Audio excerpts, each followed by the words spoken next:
On sait qu'à Centropolis, c'est le repère de quelques-unes des meilleures tables à Laval. Mais saviez-vous qu'on pouvait aussi y faire un voyage gastronomique autour du monde? Ce soir, on visite 4 restaurants. Restaurant Bleu, Kiyumi, Polo et Mikasa.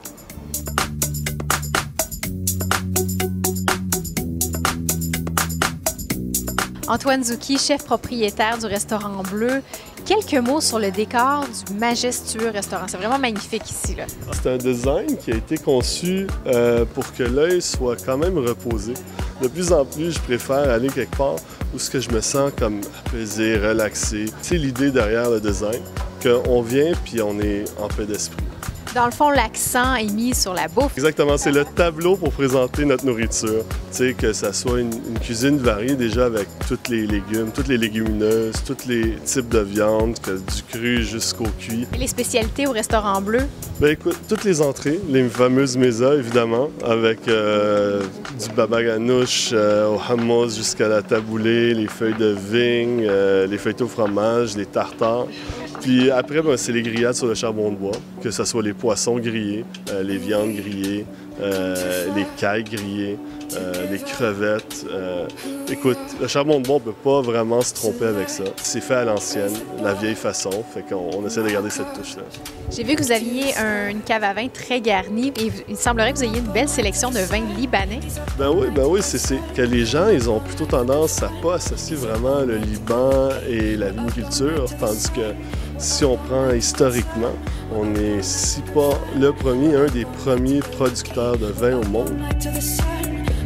On est avec Queenie du restaurant Sukhothai et Kiyumi. Queenie, est-ce que c'est possible de nous dire ce qui distingue un petit peu les deux restaurants Sukhothai et Kiyumi? Sukhothai, c'est vraiment différent. Je dirais que ça serait plus chic, plus une soirée entre amoureux, entre familles. C'est haut de gamme. C'est traditionnel, c'est thaïlandais. Ici, à Kiyumi, je dirais que ce serait plus pour un divertissement, pour vous amuser, pour vous relaxer. C'est des petits plats. Ça reste que c'est de la qualité. C'est vraiment quelque chose de différent. Donc, une de vos spécialités, ce qu'on m'a dit, c'est que vous étiez un des premiers restaurants dans la grande région montréalaise à faire des tapas coréens. Oui, exactement. C'est la première fois qu'on fait des tapas coréennes ici à Laval ou même à Montréal. Qu'est-ce qu'on a fait avec ça? C'est que vu que c'est un peu nouveau pour Montréal, on a fusionné ça avec des plats qu'ils connaissent déjà. Je dirais qu'il y a des plats un petit peu mexicains mélangés américains. On a des tacos coréens, on a des egg rolls Philly cheesesteak. Je veux dire, c'est des trucs qu'ils connaissent déjà, mais avec une petite fusion coréenne. Il y a les fameux cocktails au bubble tea aussi. Oui, c'est ça. Des bubble tea, tout le monde connaît un peu ça déjà. Mais ici, on a fait un petit twist spécial. On a fait des martini bubble tea. We say sake, you say bomb. Sake, bomb. Sake, bomb. Sake, bomb. On est avec Mike, qui est chef au restaurant Polo. Mike, sur le menu, il y a du poulet portugais naturellement qui est délicieux, mais il y a aussi un paquet d'autres grillades. Oui, bien sûr. On fait beaucoup de fruits de mer, des sardines portugaises, on fait des calmars grillés, des crevettes aussi. On a beaucoup de viande, on a des côtes levées de Baby Back Southwest. On a du poulet aussi Southwest. Les ribs viennent du Colorado, non? Oui, ils viennent du Colorado. Oh, puis ils viennent porter chaque 2 semaines avec nous ici. Le lobster roll. Oui, le lobster roll, c'est fait à maison. C'est du vrai homard, des gros morceaux d'homard mélangés à notre façon. C'est farci dans 3 pains croustillantes. Parlez-nous un peu de l'ambiance. C'est très chaleureux. Même l'architecture a gagné des prix. Oui, on a gagné des prix l'année passée. Puis c'est tout du bois. On a acheté une grange au Vermont qui avait 100 ans. Puis on a importé tout le bois ici, puis on l'a utilisé comme décoration. On a une grosse terrasse l'été. On a 100 personnes, 100 places sur la terrasse. Viviane, pour quelqu'un qui ne connaît pas Mikasa, qu'est-ce que c'est? En fait, Mikasa, c'est un restaurant où on vend des sushis. On a beaucoup de spécialités du chef. Puis ce qui est spécial chez nous, c'est qu'on a les tatamis, c'est au 2e étage.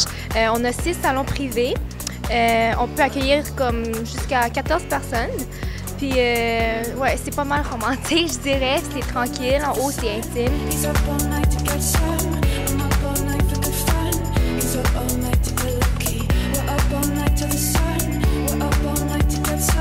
Puis on a aussi nos comptoirs, on peut s'asseoir là, comme ça on va voir les sushi chefs qui font les spécialités, les rouleaux et tout. Donc c'est vraiment l'expérience amusante. Puis au rayon des spécialités justement de la maison, quelques mots? Ce qu'on a de spécial, c'est les desserts. Nos desserts, le Angel Roll, c'est avec des litchis, les fruits dedans, puis aussi on fait les Angel Roll flambés. Ça, c'est avec le sambuca, puis on brûle ça, puis ensuite on verse ça sur le Angel Roll, puis on mange ça comme ça.